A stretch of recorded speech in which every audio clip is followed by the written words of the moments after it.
Alright, back out on my brother's H. Still dripping. Stupid carburetor leak has got me baffled. I thought possibly it might have been an issue with the float level, so I took it off, adjusted the float level, and it still leaks. So I'm thinking now maybe bad needle and seat. I don't know. Went to the part supply tractor place, and the only kit they had was for super HEMs, whatever, which is the big carburetor, not this little thing. The bowl gasket is considerably bigger, about twice that size, actually. Anyhow, so since that was a bust, yeah. But what I did get, one thing I did get done is I got that oil line that was leaking. I got a new one bent up out of copper. Pretty well matches kind of what we had. I had the tractor running earlier. No oil leaks. Got that fixed. I did put a little bit of heat shrink tubing here on this copper, where it goes through this retainer, just as a little bit of abrasion resistance. But I think what I'm gonna do now, the old one wire. Yeah, it when I fired it up earlier, I mean, just off idle, it cranked over to, I don't know, needle moved over. That's all I know. Moved over to the 30, and then slowly came back down. So I'm really happy with the $85, $90, whatever it was for that. I'm gonna go ahead and get the carburetor back off of it, get it apart.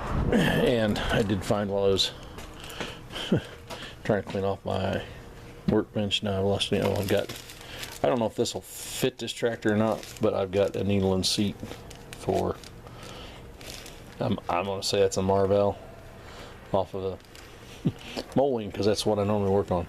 Hopefully this needle and seat are the same. We'll just swap them out and see if that fixes it. And I think I'm going to spooge the gasket with a little bit of the Ultra Gray while I'm at it. So, and any of you guys that use tubes and stuff, I don't know if you read that or not, you can't get you one of these things. These things are awesome. You get all of the RTV out. Anyhow, I'm going to get that carburetor off, get it apart, see if that needle and seat will fit. Goober up the gasket a little bit on the one side that's still stuck to the carburetor, and we'll see what happens. Mama Jeep. Alright, welcome back out in the driveway on Brother Brad's H. I have messed with it and messed with this carburetor. It still leaks. And I don't know if it's a bad float, I don't know if it's a bad gasket, I don't know what it is. I do know that I'm tired of messing with the old parts. So I stopped into my local National Auto Parts Association store and ordered a gasket set for it. Of course, if I'd have been smart, I would have ordered it last night when I saw it online, and it would have been at the store. I could have had it tonight. Wouldn't have been able to install it because, well, I got my plans rearranged by pre-made plans that I didn't know anything about, that I should have. My mother-in-law's birthday. So anyway, not much going on out here tonight with this project, or that one in another video. But anyway, yeah. I never finished putting all the stuff back in, and it still, well, I know why I did that. I just turned the gas on to see if it would leak, and it leaked. So we're going to leave that. I think I am going to collect these, put them somewhere safe, because I'd hate to have to go digging for that one of those. That's just a standard nut. But we'll put these, yeah, that's carburetor parts. Anyway, but I'm really happy with the way things are coming along, and I'm hoping this weekend I'm going to tractor show I forget what the club is that's hosting it, but Auburn, Indiana, at the Auburn Auction Park. They're hosting the Minneapolis Moline Prairie Gold Winter Show. I'm hoping while I'm up there that I can find a rim, just a bare rim that will match that other one that I did the videos on, getting it welded up, and maybe even get lucky to try and find a couple 616 tires for the front. If not, those, I mean, the one on this side's holding there. They're not, yeah, they don't match. Anyway, hopefully I get some new tires for the front. If I can get a rim that'll match the other one that I had fixed up, we'll get that other set of tires mounted and we'll get them swapped out. I talked to my tire guy. I've got a place to go with the fluid that's in that tire over there on that side. So we'll get that drained out. So at least we can handle it, because it's going to be a bear when I take that off to put that other set of tires on this thing if it's still full of fluid. I have man-handled tires that size full of fluid. It is not fun. I can do it. I just don't like to, because I'm getting old. I'm not as young and dumb as I once was. But anyhow, that's where we're at on the H. Now we're going to get the carburetor kit. Be at the tractor show tomorrow, probably Friday. Friday night's fish fry. So probably won't be back out here until Saturday working on this, depending on how things go. We'll see. Anyway, I'll be back. Alright, welcome back out to the driveway. Been working on my brother's H again. Did get the kit put in the carburetor. Can't show you now because I got the gas line disconnected, because I thought, you know what, while we're at it, cleaning things up, let's just go ahead and check the oil in the oil bath air cleaner and go in here in the garage. I mean, hopefully this will show up. I'm kind of glad I did. I don't know if you can see that.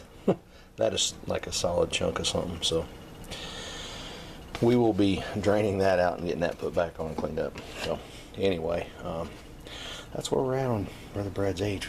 Starts and runs good now. I put the Spare X, the International Basic carburetor kit in it. I didn't put all the bits in it, just the seals and stuff I needed. New float seat and the main gasket. Problem with the main gasket is I had to get my little curved hobby scissors out to open up the hole around the Ventura because it wouldn't fit. And then the bolt holes for the 3 screws that hold the top to the bottom, they didn't line up perfect either, but we got it together. It's not leaking. Anyway, we'll get that oil cleaner cleaned out, the can for that oil cleaner, and I'll be back. Oh yeah, carrying the light where you can kind of see what's going on. There is sludge in there. I don't know what the white sludge is, but yeah, it's well past time to clean the oil cleaner, oil cleaner out, air cleaner, oil bath thing. So anyway, clean that up a little bit more, and I'll be back. Biogas. All right, got her all cleaned out. She looks pretty good. We're gonna put some 530 in it just because I got a bunch of that sitting around. And there is a line basically up to the top of that center cup, lines up with the line in the side of the can. All right, we'll call that good. Wonder if I'm good enough to put this on one-handed. We'll try. I doubt it. No, because I gotta get. You know what? Let me get this on there, and I'll be right back. All right, we got her back on there. Got her cinched down pretty good. Then we'll have to bend the old gas line. That was the problem. Like before, the way this gas line is put together, they got probably the original steel line coming off of the sediment bowl, and right here they've cut it and spliced in this mess, and it puts the fuel line right underneath that cup. Anyway, now we've lost our gasket off of the fuel line. All right, I'm gonna have to see if I can find a gasket to go. There's a little red fiber gasket that goes right in there. Let's see if I can find that, and I'll be back. All right, so here's how my days go. I don't know if it's in focus or not. Came back here to a basic carburetor kit to get a new washer. I walked out here to the old Farm OH and there's the old washer. And I think that's actually a copper washer. Anyway, got the old one. We'll stick it on there because that one's a fiber. The new one, we'll put the old copper washer back on there and get her cinched up. And we'll fire it up and let you hear it again. That back there. Give me a swig of this. Good stuff. Yummy. Alright, well, let me get that on there and tightened up and I'll be back. Alright, fuel line's back on. See if we can. Gas is on. Switch is on. Pull the choky out.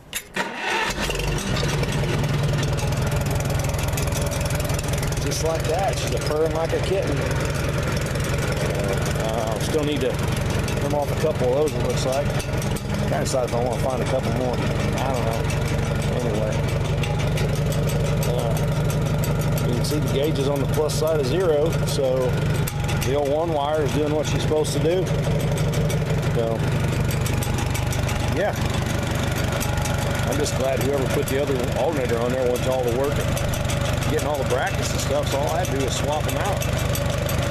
Even reuse the wire they had on there. Just eliminated one. But one decent run to the old distributor there. Man, we're in business.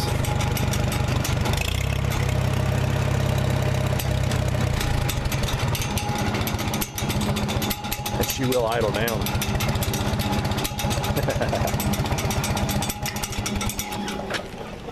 Alright. I think we're about done with motor work on the OH. I'll let that muffler cool off and then we'll maybe put the hood back on because I think I'm done there. And then obviously we have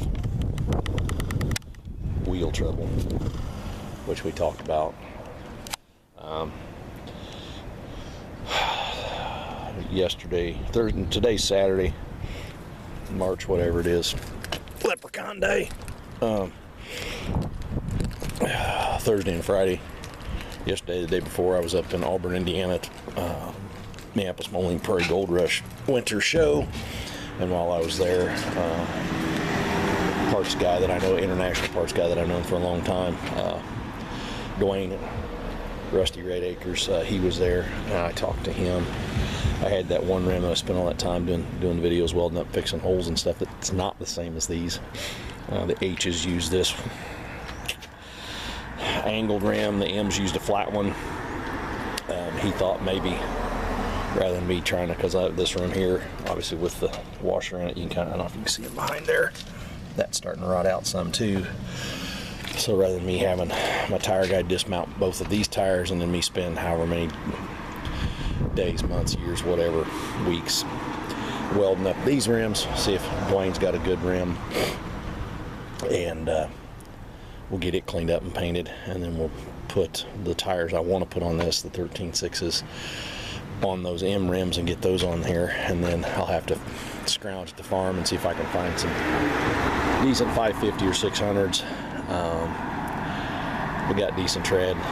The one on this side is actually holding there and has been since I unloaded it. The one on the other side will not hold air, and it's, I don't know if it's supposed to be a 2-rib or if it's a 3-rib that the center rib is just completely worn away, but they're both, there's almost no ribs left on them. So yeah, we'll cool the muffler off, we'll get the hood out, we'll get it put back on there so it looks decent, and then yeah, I'll move on to the next thing. So anyway, I'll be back.